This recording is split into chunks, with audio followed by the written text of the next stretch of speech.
Hi, my name is Lou and I'm a classical Pilates teacher.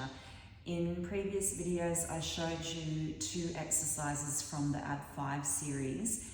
In this video I'm going to show you the 3 additional ones that I want you to add onto your repertoire. So we're going to start with the single straight leg it's called. Okay, so assuming that you're all warmed up and you've already been practicing the first 2 of the Ab 5 series, we're going to come back down into our little ball as I've showed you previously how to set up for all of the Ab 5 exercises, because we want that contraction of the abdominal muscles here. So you're lifting the head up off the mat, give the knees a little hug into the chest, and then from there extend both legs up to the ceiling, and you're going to reach up as high as you can to give the leg a pull in towards your head and chest. So as you pull this leg down towards you, you're stretching the opposite leg out to roughly a 45-degree angle. So always keeping that glute here switched on, the one that's reaching away.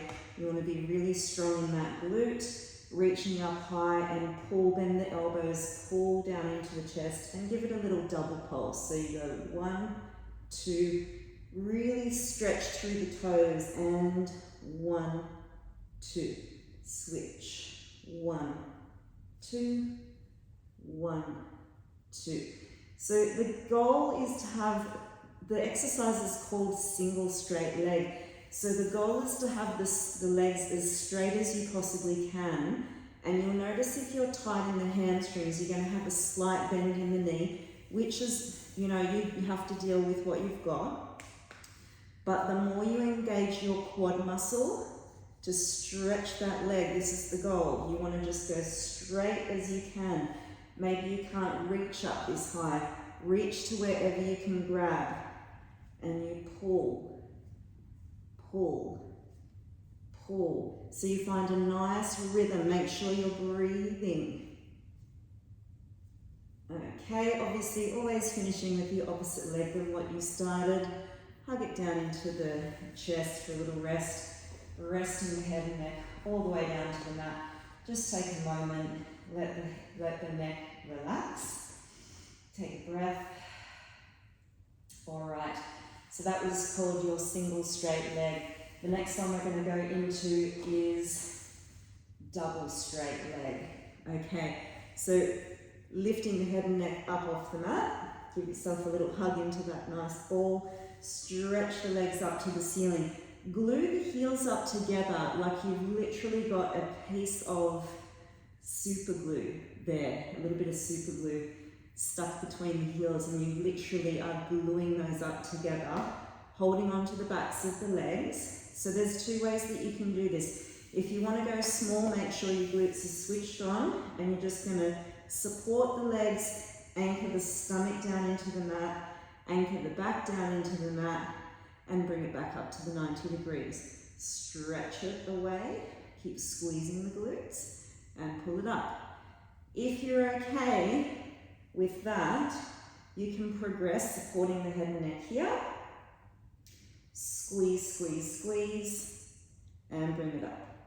So what's going to typically happen here, it's tricky to stay in the lifted position the whole time with your head and chest. It'll start to drift down. So this is the focus here, this area, not so much the legs.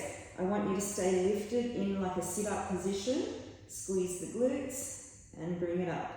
So if this is drifting down, then you want to just reset, maybe bend the legs if you need to as well. That's always a modification to do this with bent legs. A little bit away and a little bit up.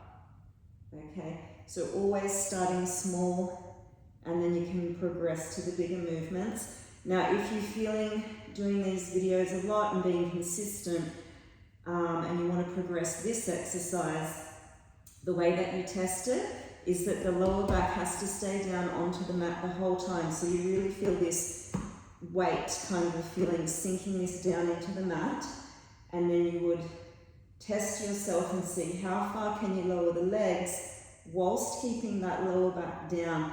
If you feel an arch at any point, if you feel an arch, you stop, and you know that's your limit. And the stronger you get in the stomach, the lower the legs eventually will go down. Okay. All right, last one here is we're going to go into crisscross.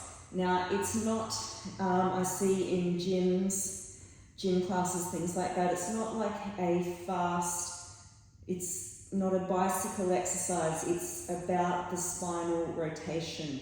Okay, so we're not racing through this exercise, it's about control. So you're going to lift, support the head and neck with the hands, elbows slightly forward, lifting the chest as always for these ab fives. And we're going to go into opposite elbow to opposite knee, thinking about the rotation of the spine.